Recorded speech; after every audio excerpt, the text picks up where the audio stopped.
You can now buy a Mercedes with a hand-built, naturally aspirated 6.2-litre AMG V8 for around £15,000. And that makes the W204 C63 one of the most tempting performance cars on the used market. 457 horsepower, 600 Newton-meters of torque, rear-wheel drive, and one of the best V8 soundtracks Mercedes has ever produced. But there's a problem. The C63 might now cost £15,000 to £20,000. It does not cost £15,000 to maintain.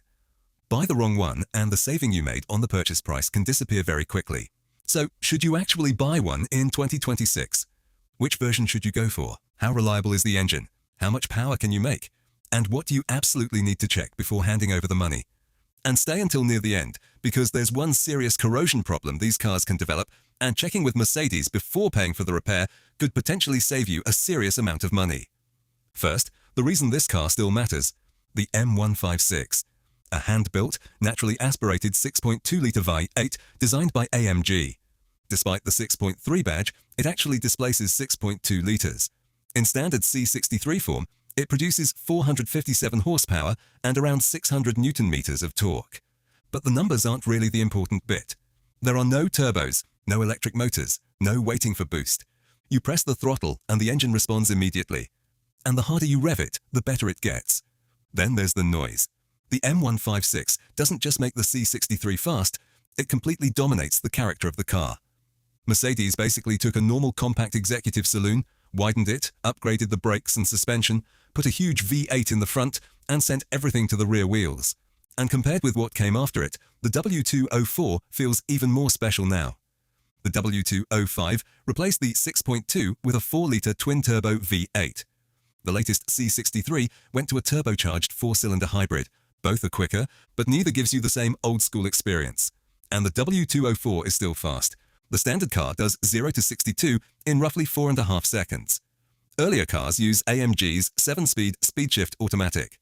The facelift introduced the 7-speed MCT gearbox, which responds faster and suits the car much better. And that's one of the reasons why I'd personally go facelift. But there's another big reason enthusiasts like the M156. Tuning potential. Now, because it's naturally aspirated, you won't get massive gains from a simple remap like you would on a turbocharged AMG. To make proper power, you need hardware. A common setup is intake, long tube headers, a freer flowing exhaust, and a proper ECU tune. Exact numbers depend on the parts and dyno, but a modified naturally aspirated car can move from the standard 457 horsepower into the high 400s. With the right setup, around 500 horsepower is realistic territory. Mercedes themselves proved there was more potential in the engine. Performance Pack Plus cars made 487 horsepower. Then the Edition 507 pushed that to 507 horsepower. And if you want to go much further, you can supercharge the M156. Proper supercharger setups can push these cars beyond 600 horsepower. At that point, you've got more than 600 horsepower going through the rear wheels of an old C-Class, which sounds brilliant. And slightly terrifying. Personally, I think the best road setup is keeping it naturally aspirated. Headers, exhaust, intake, and a quality tune. More power, more noise. But you keep the character that makes the engine special. Just make sure the car is mechanically healthy before you start modifying it. Because that brings us on to reliability. The M156 isn't Mercedes' most bulletproof V8. If you compare it with the older M113, the M113 generally has the stronger reputation for outright durability. It's simpler and doesn't have as many famous expensive weaknesses.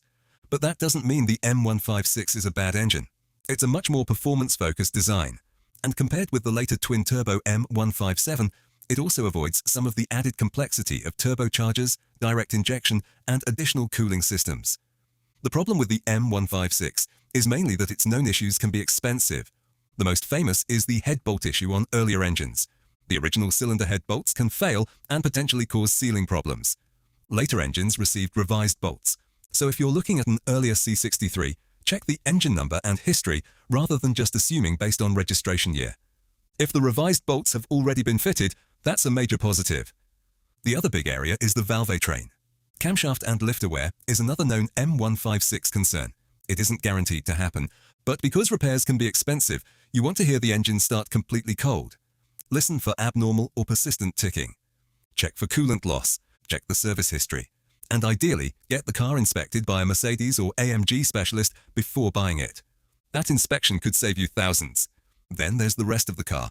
Make sure the gearbox shifts properly.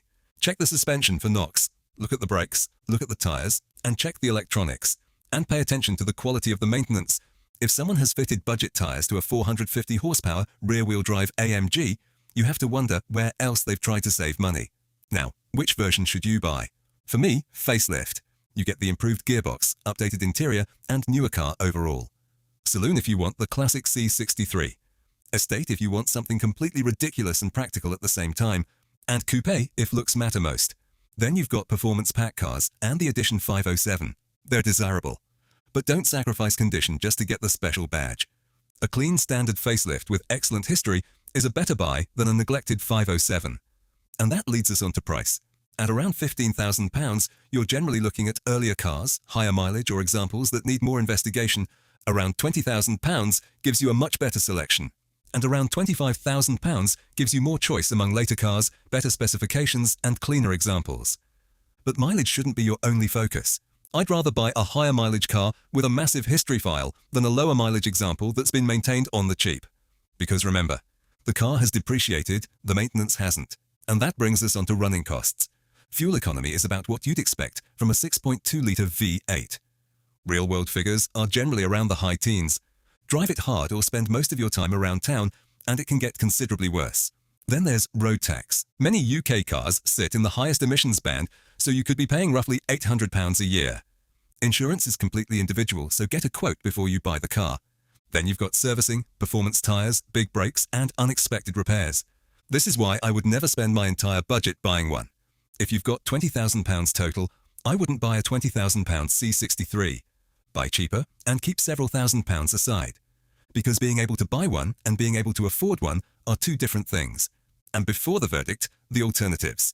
The obvious one is the E9 X BMW M3. Also naturally aspirated, also V8, also rear-wheel drive. But the BMW is sharper, revier, and more focused on handling. Then there's the B8 Audi RS4 and RS5. Another naturally aspirated V8, but with quattro. So if you want precision, look at the M3. If you want all-weather grip, look at the Audi. But if you want the engine and the noise to dominate the experience, I take the C63. Now, the problem I mentioned at the beginning. Rear subframe corrosion. The rear axle carrier on these cars can corrode badly. And in serious cases, it can become structural. So when you're viewing one, get underneath it. Check the MOT history, look for corrosion advisories, and ask whether the rear subframe has already been replaced. But here's the important bit. There are documented cases of UK W204 owners having heavily corroded rear subframes replaced by Mercedes without being charged for the main replacement. That does not mean every car qualifies, and I wouldn't treat it as a blanket recall. But if corrosion is found, do not immediately pay privately for a replacement. Contact Mercedes first, give them the VIN, explain the problem, and ask whether that specific vehicle qualifies for any support. Worst case, they say no. Best case, you've potentially saved yourself a very expensive repair. So should you buy a W204 C63 in 2026? Yes, but buy the right one. My choice would be a facelift with excellent service history. I'd want a clean cold start. I'd check the head bolt situation. I'd have the valve train inspected. I'd check the gearbox, brakes, suspension and tyres. And I'd absolutely inspect the rear subframe. Then I'd keep a few £1,000s aside for maintenance. Once that's sorted, modify it if you want. Leave it standard and you've already got 457 horsepower. Go naturally aspirated and you can move towards 500. Supercharge it and 600 plus becomes possible. But the numbers aren't really why this car is special. There will always be something faster. There will always be something more efficient. But there probably won't ever be another C-Class with a hand-built, naturally aspirated 6.2-litre AMG V8. And that's why the W204 C63 is still absolutely worth buying. Just don't buy the cheapest one. If there's another car you're thinking about buying, drop it below and I'll cover it next. Thanks for watching. Like and subscribe, and we'll talk later.